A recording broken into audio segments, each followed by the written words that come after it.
Ce qu'on constate, c'est que cette 5e vague, elle démarre de façon fulgurante. Plus de 18 000 nouveaux cas quotidiens en moyenne, plus 80% en une semaine. Je ne suis pas plus inquiet que ça. Vu le taux de vaccination en France, je me dis qu'on est plutôt pas mal couvert. L'augmentation forte, si elle se produirait plutôt fin décembre ou janvier que maintenant. Face à cette reprise épidémique, est-ce qu'on risque de retrouver des mesures de type confinement ? Est-ce qu'on peut reconfiner la population française ? Tout est mélangé en plus avec les considérations électorales. On est en campagne électorale, donc je n'ai aucune idée. Apparemment, 45 morts par jour, tout le monde s'en fiche complètement. Ça ne dérange personne finalement. Voilà.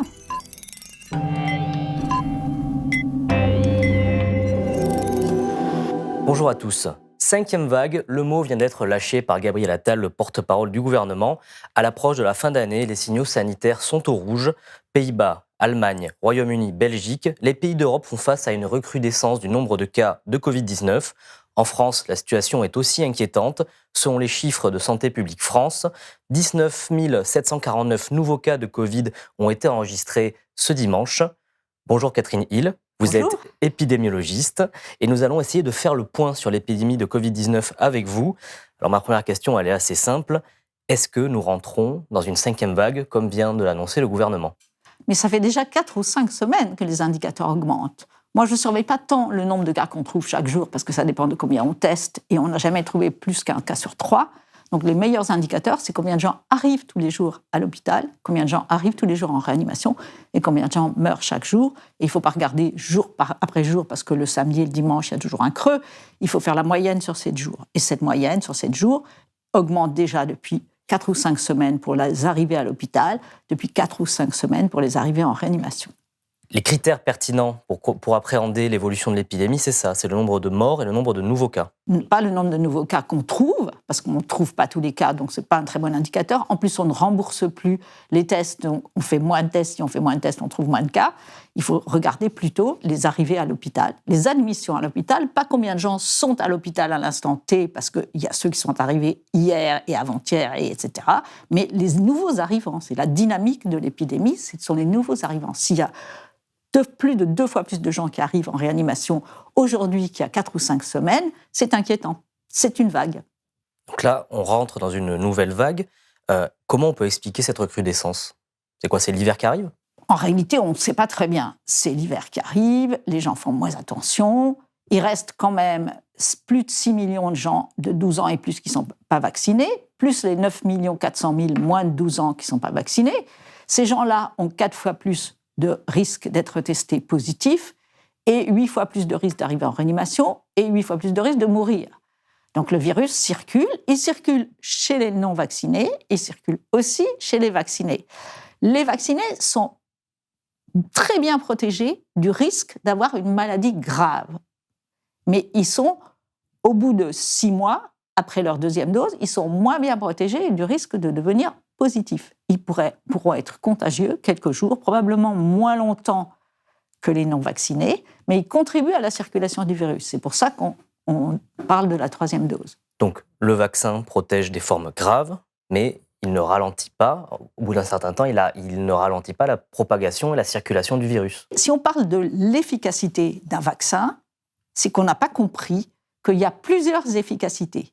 Il y a l'efficacité pour protéger d'être contaminé, il y a l'efficacité pour être protégé d'avoir un Covid symptomatique, d'avoir un Covid hospitalisé, d'avoir un Covid qui vous amène en réanimation et d'avoir un Covid qui vous tue. Chaque vaccin a une efficacité pour chacun de ces indicateurs. Et quand on regarde l'efficacité, par exemple, on a bien regardé l'efficacité du vaccin Pfizer, il y a un papier qui est fait par les Anglais, qui n'est pas encore publié, qui est en préprint, sur la baisse de l'efficacité, on voit que le risque d'être contaminé diminue avec le temps depuis la 2e dose, mais le risque d'avoir un Covid grave diminue vraiment à peine. Donc, on peut être contaminé, on n'aura pas un Covid grave. Là, actuellement, l'Europe, au niveau mondial, est l'épicentre de l'épidémie. Et à l'intérieur de l'Europe, certains pays sont plus touchés que d'autres. Je pense notamment aux pays de l'Est. Comment on peut expliquer ces disparités entre les pays ? Regardez la Bulgarie, par exemple, où il y a extraordinairement peu de gens vaccinés, et donc l'épidémie est en train de s'emballer furieusement. Et il ne faut pas trop regarder ce qu'on nous a montré beaucoup comme indicateur, la variation du nombre de cas entre cette semaine et la semaine précédente. Mais ça, ce n'est pas un très bon indicateur, parce que ça dépend où on en est. Au Danemark, où il y a eu très peu de cas, si on est passé de 10 cas par jour à 15 cas par jour, ça va faire une augmentation de 50%. En Bulgarie, où il y a des dizaines de milliers de cas, si on a une augmentation de 50%, c'est beaucoup.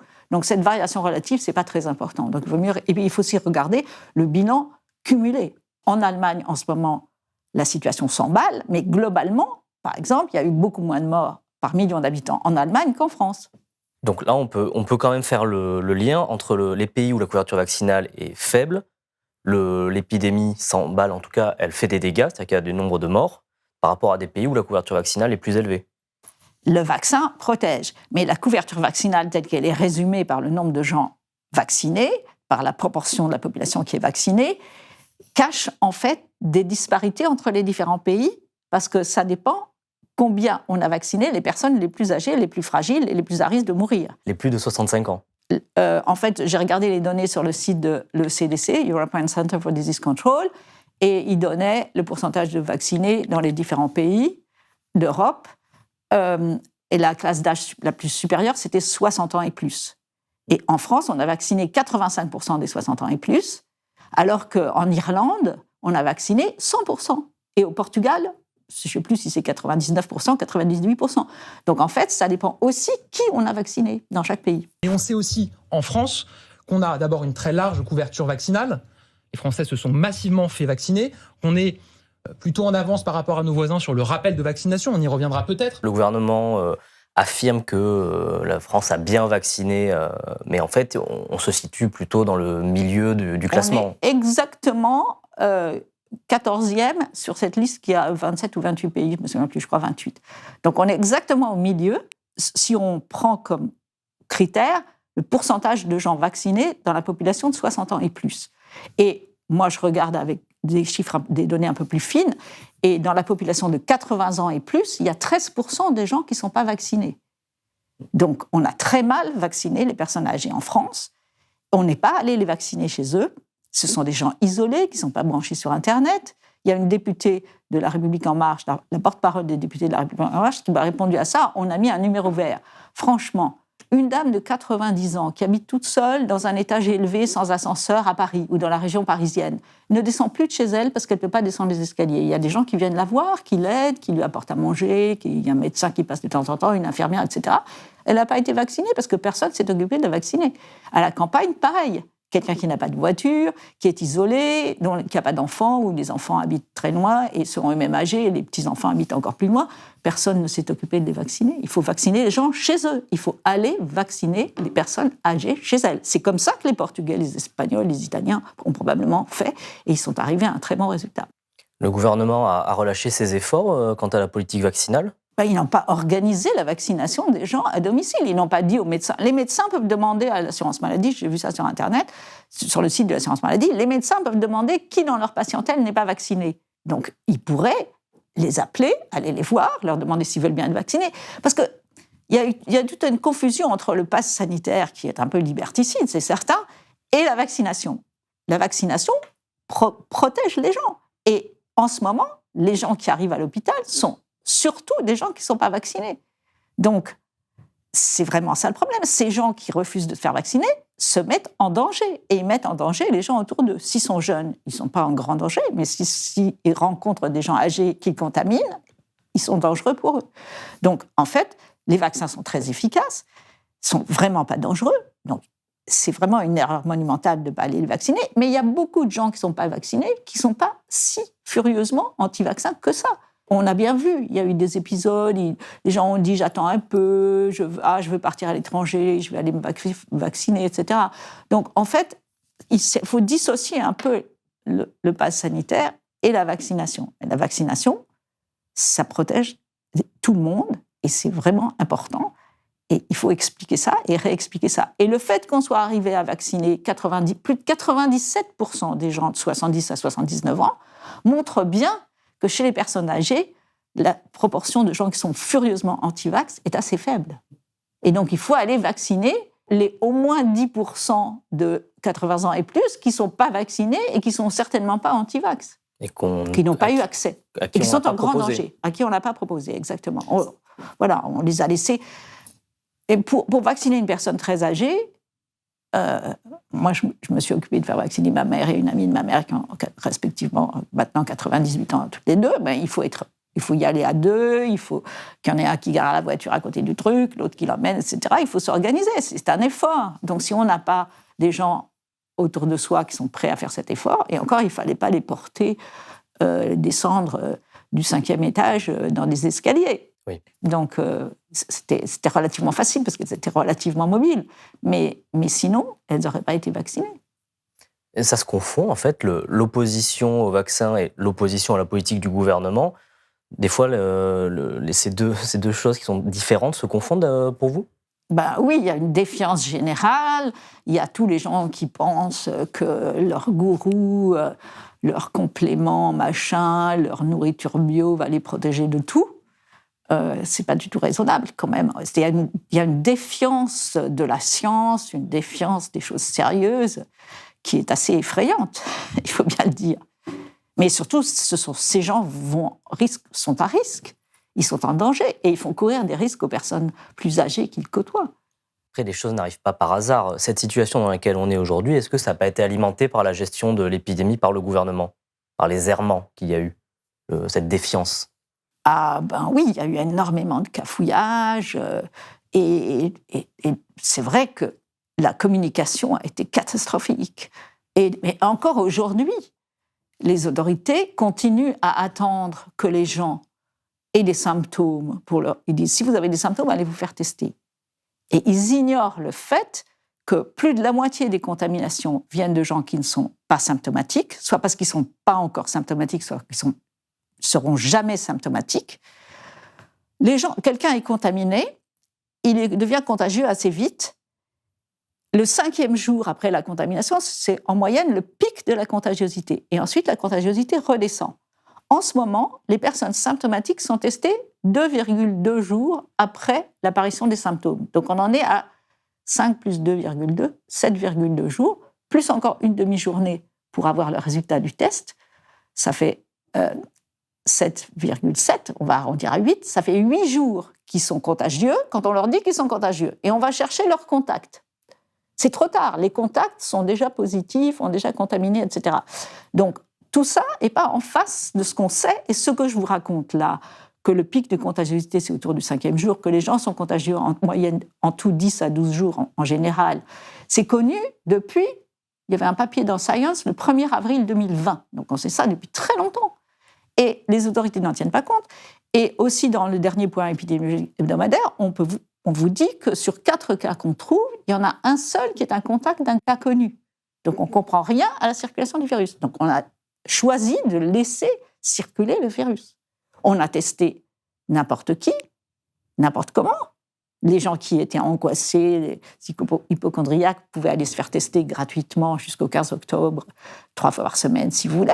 Mais on ne cherchait pas systématiquement à trouver les gens qui étaient positifs sans symptômes pour les isoler, pour empêcher que le virus circule. Contrairement à ce qui a été fait en Australie, en Nouvelle-Zélande et en Corée du Sud, et probablement aussi pas mal au Danemark, où on a fait 7 fois plus de tests par habitant qu'en France. Et je pense qu'ils ont dû faire les tests, pas n'importe qui, n'importe comment, mais autour des cas. Et le résultat, c'est qu'ils ont 4 fois moins de morts par million d'habitants que la France. Il fallait tester beaucoup plus. Il fallait tester d'une façon rationnelle, pas tester n'importe qui, n'importe comment. Et on pourrait tester beaucoup plus si on avait fait beaucoup plus tôt des prélèvements salivaires, qui sont beaucoup plus faciles à faire que de vous enfoncer un truc très profond dans le nasopharynx. Et si on avait fait des tests groupés, c'est-à-dire, en ce moment, on fait à peu près 200 000 tests dans les écoles. C'est vrai que les enfants, c'est 9 400 000 non vaccinés sur les 15 millions et quelques de non vaccinés. Donc, c'est un endroit où le virus circule. En plus, les enfants se contaminent, machin, etc. Voilà. Le virus circule chez les enfants. En Angleterre, d'ailleurs, on voit que maintenant, en ce moment, il y a plus de positifs chez les enfants que dans les autres classes d'âge, alors que jusqu'à maintenant, le pourcentage de positifs ne dépendait pas du tout de l'âge. Donc, on fait 200 000 tests par semaine. Disons, il y a 6 millions d'enfants, 6 500 000 d'âge à l'école primaire, je crois. mais disons qu'il y en a 6 millions, si on en teste 200 000, on en teste 1 sur 30. On teste une classe sur 30, on ferme les classes où on trouve des cas. Mais les 29 autres classes qu'on n'a pas testées, il y a aussi des cas et on ne les ferme pas. Donc en réalité, ça sert strictement à pas grand-chose. C'est comme s'il y avait des poux dans l'école et on se disait qu'on allait regarder la tête d'un enfant par-ci par-là. Ça ne marche pas. Et en fait, avec des tests groupés, donc le principe du test groupé, c'est qu'on prend les enfants de la classe, ils crachent tous dans un tube différent. Ensuite, on prend avec une pipette un petit peu de salive de chacun des enfants. Aussi, on peut prendre un peu de salive de la maîtresse pendant qu'on y est. Et on met le tout dans un tube et on regarde s'il y a du virus dans ce tube. S'il n'y a pas de virus, tout va bien. S'il y a du virus, il y a quelqu'un qui est positif. Alors là, on peut faire différents trucs. On peut dire rentrez chez vous, isolez-vous 10 jours, testez, envoyez vos parents se faire tester, ou bien retester chaque enfant individuellement. Ça dépend combien on a d'argent.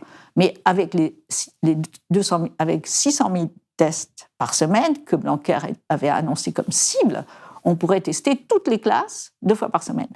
Et ça contrôlerait l'épidémie. Cette stratégie de tests groupés a permis de contrôler l'épidémie dans les universités américaines, par exemple. Dans plein d'autres pays, ça a été fait. En France, on n'est jamais arrivé à les convaincre que c'était comme ça qu'il fallait faire. Je pense qu'il y a des intérêts économiques des laboratoires qui font les tests qui n'ont pas envie de changer de stratégie. Cette histoire de tests groupés, en fait, c'est la version un peu plus réduite de la recherche du virus dans les eaux usées. Si vous allez chercher le virus à la sortie d'une EHPAD, dans l'égout à la sortie d'une EHPAD, s'il n'y a pas de virus, c'est qu'il n'y a personne qui est positif. C'est beaucoup moins cher, évidemment. Pour 44 €, vous pouvez savoir s'il y a un problème là ou pas. On peut faire ça aussi dans les barres d'immeubles, enfin, on pourrait faire ça dans plein d'endroits. Ça n'a jamais été organisé en France d'une façon stratégique. Les pompiers de Marseille ont fait très bien, il y a des tas de gens qui ont fait très bien, mais stratégie nationale, 0 pointé. Quels que soient les indicateurs, on voit bien qu'on a une reprise épidémique en France. Est-ce que c'est inquiétant par rapport à la situation dans l'hôpital ? Je m'explique. On a eu, il y a quelque temps, sur ce plateau même, un professeur de la PHP, André Grimaldi, qui nous expliquait que l'hôpital français est toujours en très mauvais état. Peut-être c'est pire maintenant que pendant les premières crises épidémiques de Covid. Il y a quelques temps, on a appris qu'on avait perdu encore 6 000 lits d'hôpital faute de personnel parce que les gens quittent l'hôpital. Oui. Donc cet hôpital où qu'on ne cesse de tirer la sonnette d'alarme sur la situation, est-ce qu'il est en mesure de gérer cette 5e vague dans laquelle on rentre ? Eh bien, ils vont se débrouiller, mais la situation est catastrophique. Et le nœud du problème, c'est le manque de personnel. C'est trop dur. Et les gens, les infirmières s'en vont et ils ne trouvent pas d'infirmières. Ils payent des intérimaires très chers. Je veux dire, ça ne ressemble plus à rien. La vie à l'hôpital est devenue trop difficile. Il faut changer complètement les conditions de travail. Mais moi, je ne suis pas à l'hôpital, donc je ne suis pas bien placée pour dire ça. Ce que je dis, ce sont des choses que j'ai entendues. Ce n'est pas mon sujet. Bien sûr. Ce n'est pas mon expertise. Mais l'hôpital est dans une situation tragique, vraiment. Parce qu'on en revient toujours là, en fait. Le Covid, c'est une maladie qui va provoquer un afflux de personnes qui vont nécessiter des hospitalisations longues. Donc si l'hôpital, dans les cas graves, si l'hôpital n'est pas en mesure d'absorber ce surplus, on arrive à une saturation et on arrive à une crise. Oui, mais la crise maintenant est permanente. On a fermé des quantités de lits partout. Quand un enfant arrive à une bronchiolite dans un hôpital parisien, on l'envoie à Orléans parce qu'il n'y a plus de place en réa. Ça devient très compliqué. Ils passent leur temps à jongler parce qu'il n'y a aucune marge de manœuvre. La situation est tout le temps limite.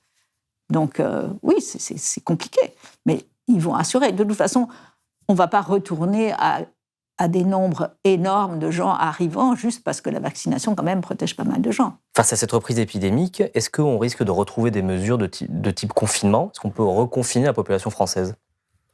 Oh, je n'ai aucune idée, en fait. Tout est mélangé, en plus, avec les considérations électorales. On est en campagne électorale, donc je n'ai aucune idée. Apparemment, 45 morts par jour, tout le monde s'en fiche complètement. Ça ne dérange personne, finalement. Voilà.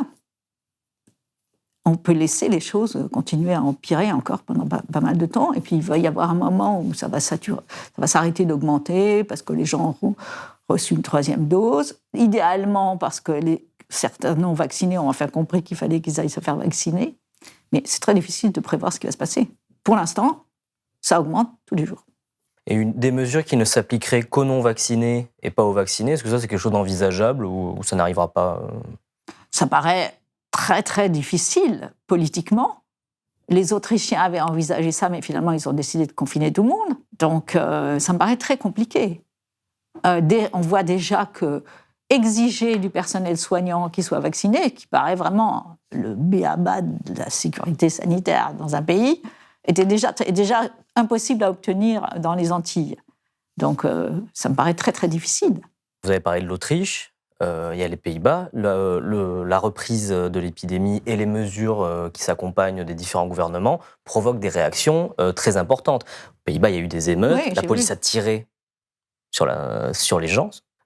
Et donc, pas avec Pays-Bas, des c'est la balles porte à réelles, côté. j'espère. Si, Avec des balles en caoutchouc, je ne sais pas quoi, non? Ah non, il y a des blessés par balle, Ah bon des balles réelles. Wow. Non, il y a eu 7 blessés à Rotterdam, Ouais. à tir à balles réelles. Bon. Donc, je pense que quand cette situation-là, le gouvernement aussi est inquiet par la réaction qu'il pourrait avoir au sein de la population. Bien sûr, mais on n'a pas assez expliqué, on n'a pas assez dit que les vaccins étaient sûrs, on n'a pas assez expliqué la dynamique de l'épidémie, que ça va vite, et surtout, on a décidé depuis le début de laisser circuler le virus. Regardez ce qui s'est passé en Australie, en Nouvelle-Zélande, en Corée du Sud, à Taïwan et même en Chine. Ils ont toujours confiné pour tester. Pareil en Australie, pareil en Nouvelle-Zélande. Et si vous regardez le bilan du nombre de morts par million d'habitants en Australie, en Nouvelle-Zélande, en Chine, tout le monde va me dire que les chiffres sont faux, mais n'empêche que si c'était comme en Bulgarie, avec des tas ou comme on a vu au Brésil, avec des cercueils partout, etc., il y a des Européens qui habitent à Pékin ou à Shanghai. Si c'était un bazar comme ça, on le saurait. Donc, tout ça, ces pays ont décidé de contrôler l'épidémie. En Europe, on a laissé circuler le virus. Le virus circule, il mute, il devient plus contagieux, il circule plus vite. Et en ce moment, on a un delta assez contagieux. Chaque cas, la contagiosité, c'est combien chaque personne contamine de personnes si tout le monde est susceptible. Et on estime que pour le delta, c'est 6, alors que pour le variant d'origine, c'était moins de 3, un peu moins de 3. Donc, le virus circule, il contamine les gens. Il n'est pas très dangereux. La mortalité, c'est à peu près 0,6% des gens positifs. C'est la mortalité qu'on trouve si on divise le nombre de morts au Danemark par le nombre de cas trouvés au Danemark. Mais si on divise le nombre de morts en France par le nombre de cas trouvés en France, on trouve 1,6% et pas 0,6%, parce qu'en France, les cas qu'on a trouvés, c'est à peu près un cas sur 3. On n'a trouvé qu'une petite partie des cas. Voilà, donc on laisse le virus circuler, le virus circule. Et on a raconté beaucoup de choses sur est-ce qu'il circule plus chez les vieux, chez les jeunes, etc. En fait, quand on a fait les Anglais ont fait des sondages sur des échantillons représentatifs de la population en faisant des tests, autotests nasales, et le pourcentage de positifs, jusqu'à il n'y a pas longtemps, était pratiquement constant dans toutes les classes d'âge. Simplement, quand on a fait les tests en Angleterre en janvier 2021, où le risque était très élevé, c'était très élevé dans toutes les classes d'âge. Et puis ensuite, en mai 2021, le risque était très redescendu, et c'était très redescendu dans toutes les classes d'âge. Donc le virus, il s'en fiche, il saute d'une personne à l'autre. Simplement, chez les enfants, comme ils n'ont pas de symptômes, personne ne s'en aperçoit si on ne les teste pas. Oui, et ils développent peu de formes graves. Exactement. Pas, ou presque pas. Très, très peu, vraiment. Sur les 118 000 morts, en France, il y a eu 11 décès entre 0 et 9 ans et 15 décès entre 10 et 19 ans, sur les 118 000 morts. Et en plus, je pense, on ne sait pas, mais on peut imaginer que ce sont des enfants et des jeunes enfants et des moins jeunes qui avaient des problèmes qui étaient très fragiles, par ailleurs. Selon un rapport qui a été largement commenté sur les réseaux sociaux, le nombre de patients hospitalisés pour Covid en 2020 n'a représenté que 2% des hospitalisations et 5% des patients en soins critiques. Alors, ces chiffres, ils sont exacts. Ils proviennent d'un rapport de l'Agence technique d'information sur l'hospitalisation. Et les gens ont pris ces chiffres comme une preuve qu'en fait, le Covid serait une maladie assez bénigne et que ça représentait pas grand-chose, en fait. Et qu'est-ce qu'il faut penser de ces chiffres ? C'est juste la réalité. Heureusement, on a continué à soigner les gens qui avaient des infarctus, les gens qui avaient des cancers, les femmes qui venaient accoucher, les enfants qui étaient malades, etc., etc. Donc, voilà, c'est pas la question. La question, c'est qu'on a une infection qui circule et qui tue 0,6% des gens qui sont contaminés et qui a conduit à 118 000 morts. Voilà. Oui, parce que c'est des chiffres qui sont lissés sur une année, sur 2020. Bien sûr, évidemment. Mais si on regarde, par exemple, la mortalité, le nombre de morts par jour, d'après les données de l'INSEE en 2020, on voit qu'en mars 2020, on a une épidémie, on a beaucoup plus de morts chaque jour que d'habitude. C'est juste ça. Je veux dire, on ne peut pas nier que ce Covid a été un problème de santé publique. C'est juste pas raisonnable. Mais heureusement, on a continué à soigner les gens. Vous l'avez un peu évoqué tout à l'heure. C'est la question de la 3e dose. Donc, est-ce que là, on va se diriger vers une 3e dose nécessaire de vaccin et comment ça va se passer? Eh bien, le truc, en fait, on n'a pas besoin de la 3e dose pour être protégé du risque d'avoir un Covid grave. Mais on a besoin de la 3e dose pour être protégé du risque d'être contaminé et donc d'être contagieux. Donc, la 3e dose, en fait, est plutôt un geste altruiste. Vous allez faire la 3e dose. Bon, aussi, ça va vous protéger plus longtemps, mais du risque de maladie grave qui est faible. Mais c'est surtout pour ne pas être contagieux. Donc, il ne faut pas hésiter à aller faire la 3e dose. Mais n'empêche que faire la 3e dose, c'est prêter aux riches qui sont déjà protégés et laisser les pauvres non vaccinés en grand danger. Donc ça accentue le hiatus entre les gens protégés et les gens pas du tout vaccinés qui sont en grand danger. Donc si d'une baguette magique, on pouvait convaincre les 6 100 000 personnes de 12 ans et plus qui ne sont pas vaccinées à se faire vacciner, ça serait énormément plus utile que de revacciner les gens qui sont déjà... de faire le rappel chez ceux qui ont déjà eu 2 doses. Il faut faire les 2.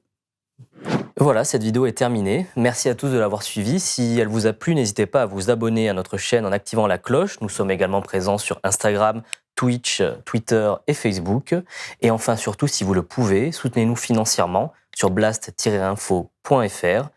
Nous avons besoin de votre soutien pour faire de l'information indépendante et nous avons lancé notre campagne de financement de fin d'année. Les dons sont défiscalisables, donc pourquoi se priver? Et moi, je vous dis à bientôt.